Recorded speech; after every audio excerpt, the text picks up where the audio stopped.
Itu racun, jadi artinya sih banyak sebenarnya potensi untuk racun dok ya. Cuman tadi dokter sebutin yang favorit dah ya. Iya, yang paling favorit itu.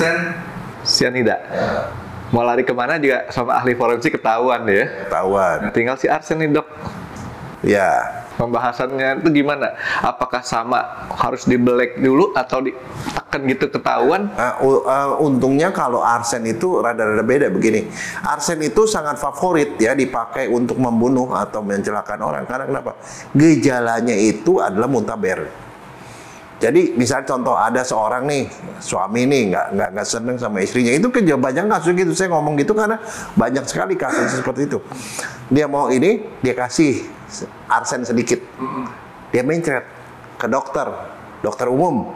Oh mencret, dikasih obat diare sembuh.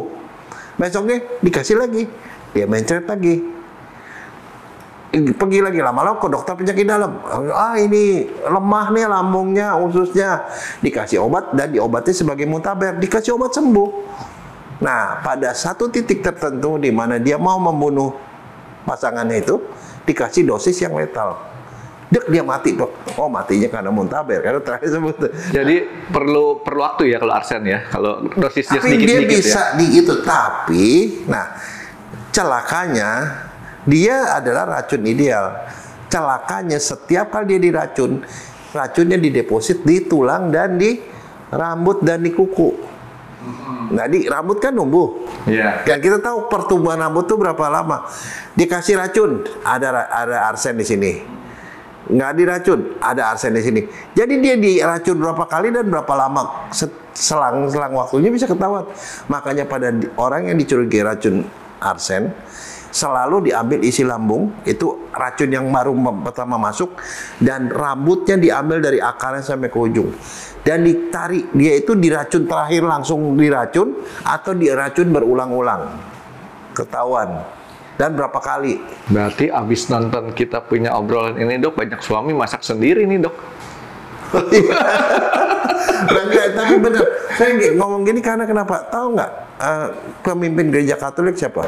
Paus. Ada paus yang dibunuh dengan arsen. Paus yang mana ya dok ya? Ada. Nanti kita bicara nanti setelah ini. Karena itu arsen itu menarik karena sudah dipakai dari sejak zaman dahulu kala. Termasuk Kaisar Nero, dia membunuh istri, ibunya dan segala macam dengan menggunakan arsen. Jadi itu cerita arsen panjang, sama cyanida itu sama panjangnya. Tapi maksudnya saya itu racun yang favorit, tapi cilakanya dokter forensik biasanya tetap tahu gitu loh, walaupun itu. Tapi ya kecuali kalau orang yang nggak berpengalaman atau nggak punya knowledge tentang itu, yang nggak ngambil sampel yang nggak bakal ketemu. Jadi rambut, dokter bilang rambut sama apa dok? Kalau yang arsen kuku sama tulang. Rambut kuku tulang. Jadi ya? jaringan keras itu, dia dideposit di situ, dan itu nggak bakal hilang. Dok, berarti racun itu kayak arsen kan terakumulasi bukan? Kalau arsen bukan terakumulasi, terekam. Iya terekam. Jadi seperti kayak kambium. Ya kalau pohon makin lingkarannya. Kan kalau kita lihat misalnya pohon kelapa kecil gede kan tuh nunjukin tuh ada masa di waktu bertumbuh gitu, dia musim kering itu kecil kan, dia gede gitu. Ya, Terus ada garis-garis itu kan, lingkaran kan. Ada jejak digitalnya. Bukan jejak digital betul. Kalau si cyanida enggak. Cyanida karena dia bisa didetoks. Nah, kenapa orang meninggal atau dia bisa timbul gejala? Karena yang masuk berlebihan, hatinya itu nggak cukup atau nggak cukup upaya untuk bisa ngeluarin dia. Jadi masih kita sering-sering makan ati kali dok ya, supaya ati kita nambah ya.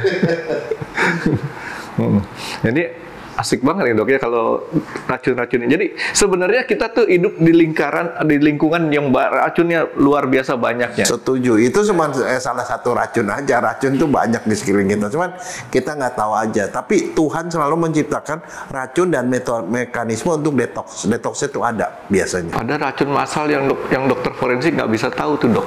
Apa tuh? Ngeracunin pikiran orang dok. Nah itu susah ya. Ngeracunin pikiran orang jadi dia berbuat jahat. Celaka ada dok. Iya. Oke, kalau kayak yang cerita yang di Jepang itu Om Shinrikyo namanya itu ya. Itu ada itu kayak sekte kan. sekte, dia punya pengikut segala macam. Pokoknya prinsipnya mereka itu orang-orang yang dendam sama masyarakat. Jadi dia meracun masyarakat itu secara random siapapun yang kena. Nah dia cari korban paling banyak apa? Di kereta Shinkansen di Tokyo. Dia masuk, dia bawa gas, dia bikin gas sendiri ya, dia sintesis gas, ditaruh di dalam kayak balon gitu, dia bawa masuk ke dalam kereta, terus dibletusin, ada 200-an orang mati. Dokter ingat nggak waktu tahun 80-an ada Children of God? Ya. Kan mati semua juga tuh pengikutnya tuh ya, pakai racun juga kan? Itu cyanida. Cyanida. Ini di Guyana ya kalau nggak. Iya di Amerika Selatan tuh. Itu cyanida. Mereka bikin sendiri cyanida di dalam. Dan cyanida itu gampang dibikin, kok bisa dibikin. Cuman makanya saya bilang kalau kita tahu soal racun dan tahu bagaimana memperolehnya, itu mereka. Jadi kebanyakan dijual dalam bentuk garam ya? Iya. Kasihan itu ya. Dan itu disintesis juga bisa. Jadi artinya susah lah. Kalau misalnya contoh ya, saya nggak tahu. Tapi kalau misalnya punya teman yang punya pertambangan emas, misalnya dia gampang meracun orang. Ahli fotografi gampang meracun orang pakai cyanida. Dia punya cyanida soalnya. Satu lagi yang bisa ngeracun cyanida siapa? Coba dong. Orang lab. Saya tahu begitu. Karena gini, di lab itu selalu ada banyak bahan kimia kan. Bahan kimia yang selalu ada di lab itu adalah natrium cyanida. Kalium cyanida itu pasti ada. Dan itu bau banget kan. Ditutup rapat. Ya itu buat apa di lab, Dok? Loh, buat reaksi kimia, buat mendeteksi macam-macam. Nah, kebayang nggak, Frankie? Kalau saya dokter forensik yang kerja di lab forensik, ya, ada satu botol natrium cyanida atau kalium cyanida, dibuka botolnya, terbuka, dia keluar dan saya tidak bisa nyium. Saya lagi kerja di lab, besok pagi saya ketemu udah merah terang. Kalau berbahaya, makanya kalau kerja di lab dia mesti tahu dia bisa nyium apa enggak. Kalau dia bisa nyium, singkirkan cyanida ke tempat yang ada itunya, fumhub itu loh. Jadi kan ada kan di bagian lab tuh yang ada exhaustnya itu loh. Ditaruh di situ, kan asam-asam keras kan ditaruh di situ. Ditaruh di situ atau di tempat yang terpisah. Nggak boleh, bahaya. Tapi kalau dia tahu dia bisa nyium nggak ada masalah. Dan satu, Frankie, kita bisa tahu siapa yang melakukan. Untuk cyanida ya kan, cyanida yang terumum itu adalah kalium cyanida sama natrium cyanida. Kalium cyanida itu bisa dibeli di toko kimia. Yang tadi saya bilang itu ya. Nah, kalau natrium cyanida harganya mahal dan hanya ada di lab. Jadi kalau saya ketemu orang keracunan cyanida dan cyanidanya natrium cyanida, yang membunuh itu orang lab. Dok, bagaimana bisa membedakan yang berasal dari kalium cyanida sama natrium cyanida? Kalau dia masuk ke lambung, di lambung kan yang ada adalah apa? HCl. Ya. Tiba-tiba ada kalium di situ. Atau ada natriumnya. Oh, jadi itu kan dia nggak bisa hilang. Dia dibawa di dalam kan jadi KOH. Itu reaksi asal. Nah, itu kan HCl ditambah KCN misalnya, jadi KOH dan HCN kan. HCN itu yang kita cium. KOH-nya itu kan ada. KOH kan bisa dideteksi. ketinggalan di situ ya. Iya, natrium. Jadi kalau saya sih itu, tapi cuma orang forensik doang yang tahu. Periksa cyanida. Oh, cyanidanya itu kalium, orang awam. Natrium, orang yang berpengetahuan. Karena itu nggak gampang dapat gitu. Dan itu buat beberapa orang yang punya kriminal main juga dalam tanda petik ya. Itu bisa dipakai buat mencelakakan yang lain, bukan manusia. Anjing tetangga ribut-ribut melulu. Lemparin daging. Dokter Jaya kan kerja di lab, minta dong kali KCN sedikit. 150 kasih dicampur sama daging, dimakan, mati dia besoknya. Nggak langsung ya? Enggak, tapi maksudnya siapa yang tahu gitu loh. Itu yang saya bilang, itu kalau kriminal itu sama seperti kayak namanya pisau lah. Pisau di tangan orang yang baik dipakai buat motong-motong daging untuk bikin soto. Iya. Tapi di tangan orang yang jahat dipakai buat nusuk orang, betul nggak? Buat ngancam dulu. Iya. Tapi apakah itu perlu dilarang? Kagak. Ini sama juga misalnya soal kalau misalnya teroris bikin bom segala macam, kan dibikin pakai bahan-bahan yang bisa dibeli di toko kimia. Tapi nanti kalau polisi udah tahu ada bahan ini, oh ini buat bikin bom gitu, walaupun masing-masingnya itu terurai. Nggak apa-apa. Itu kita kadang-kadang kita pengetahuan kimia tuh di situ ada gunanya. Saya kan kalau belajar kimia dulu waktu SMA doang, Dok. Susunan berkala 1A sampai 8A, apal tuh. Hidrogen, litium, natrium, kalium, cesium, fransium, gitu kan. Tapi begini, Frankie, itu bisa juga dipakai buat nyimpulin orang. Gimana, Dok? KOH, KOH kan asam keras nih. Keras. Kita taruh di Basah. asam keras dikasih. Wah bisa berasap tuh dan segala macam gitu kan. Bisa bahaya kan? Sorry. Nah, bisa bahaya kan? Langsung wah bahaya. HCl. Begituin. Oh berasap juga. Ya kah? Dia bilang, saya orang sakti, ditaruh dicampur 1:1, dia minum. Jadi air. Jadi air. Nah, kan iya dong. Nggak, saya cuma ngomong itu kadang-kadang Air sama garam. bukan jadi garam yang enak saya. Kaos sama Garam sama air. iya dong.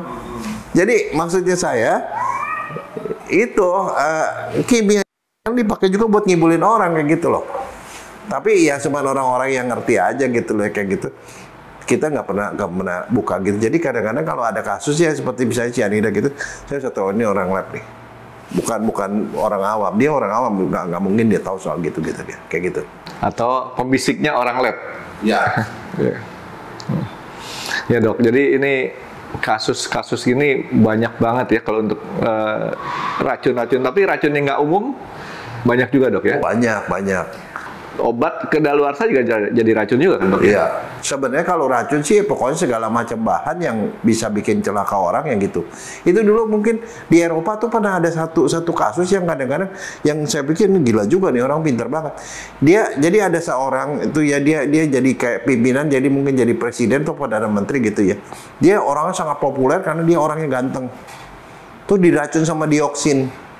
Tuh jadi mukanya jadi body jelek dan kemudian dia jadi kalah dalam pemilihan. Kadang-kadang peracunan seperti itu loh. Itu ya kalau menurut saya sih jahat tapi pintar-pintar jahat gitu loh. Ngeracunin tuh nggak tujuannya selalu mematikan tapi bikin jelek juga bisa ya? Bisa. Dan satu itu saya dulu tuh ingat soal racun itu saya ingat dengan almarhum Dokter Munim. Dia bilang, nih ini nih tablet ini kalau diminum sama cewek, dia bilang tiba-tiba katanya dunia bisa jadi kayak indah. Loh, kok bisa begitu Dok? Iya katanya seandainya ada sapi aja sapi kelihatan ganteng katanya. Nah itu cipeng buat apaan begituan? Itu dipakai tuh buat orang-orang yang bangsa mau melakukan hubungan yang aneh-aneh begitu. Oh. Ada nih dia bilang nih ini tadi dia paling jago tuh soal begitu. Nih ini ada tabletnya dia bilang. Terus ada gambaran petir gitu. Apa nih? Ini kalau dimakan bikin kita kalau dipegang tangan tuh jetrum. Buat apa katanya? Kalau dia lagi buat bercumbu-cumbu segala macam, nyetrum. Ada apa fantasi lain? Iya, jadi kayak gitu-gitu. Makanya dia bilang banyak sekali obat-obat dan bahan-bahan kimia itu yang kadang-kadang dipakai oleh orang itu untuk membujuk orang untuk melakukan sesuatu. Misalnya kan banyak sekali dipakai kalau orang mau memperkosa orang dikasih minum alkohol dulu. Kalau yang normal kan kasih alkohol, ya kan jadi mabok kan. Atau dikasih obat psikotropik yang bikin dia merasa pokoknya indah diajakin apa aja mau gitu loh. Nah itu dipakai buat gitu. Jadi dipakai untuk mempermudah satu tindak pidana atau Berarti narkoba termasuk racun Dok ya? Iya. Cuman racunnya nggak sampai ngebunuh kalau dosisnya sedikit. Dan itu kejar-kejaran sih kalau soal racun-racun begitu ya, obat-obatan. Karena waktu saya ingat dulu tahun 90-an, waktu psikotropik itu masih di awal-awal, belum banyak lah itu ekstasi dan segala macam gitu. Saya bilang, sini yang paling banyak apa? Oh, psikotropik dia bilang. Psikotropik apa? Ekstasi. Terus dia kasih album yang namanya ekstasi aja ada 250 jenis. Itu ada begini ada warnanya beda, ada lambang-lambang, ada gambar-gambar segala macam. Begitu banyak karena kenapa? Itu mereka bisa produksi di dalam rumah, Regi. Dan tahu nggak sih seperti kayak psikotropik itu ya produsennya, yang termasuk produsen besar Indonesia. Kan berapa kali kan ketangkep kan? Serius, Indonesia? Iya, itu kan bisa bikin rumahan. Di kan ketemu tuh di Tangerang, di mana itu banyak karena itu bisa dibuat. Nah, mereka itu dicampur, nah, akhirnya jadi komposisinya udah nggak keruanan. Dan itu berlomba tuh antara ahli racun sama itu mencari bagaimana mendeteksinya gitu loh. Iya dok, jadi ngeri juga dok ya, bicara racun ya. Ntar kita cari ini dulu, ntar kita cari anti racunnya dulu nih dok, supaya otak saya nggak keracunan. Nah sekarang kan banyak racun beredar sekarang, racun internet. Sekarang banyak lah nyebarin, itu lebih bahaya loh, Franky. Ini tapi dari tadi mana kita pesen makanan kok nggak keluar ya. Ini coba dicari, jadi cek makanannya. Nah sekarang coba kita ganti kacanya itu dengan kepala orang. Saya lempar kepala orang, dia luka berdarah, kan sebenarnya sama. Maka yang terjadi adalah kepala itu menjadi barang bukti kasus pemerkosaan. Pemerkosaan begitu kejadian ada luka pada otopsi itu boleh. Terus menggunakan jenazah untuk penelitian boleh. Penelitian. Menggunakan ini menunda itu untuk pendidikan boleh.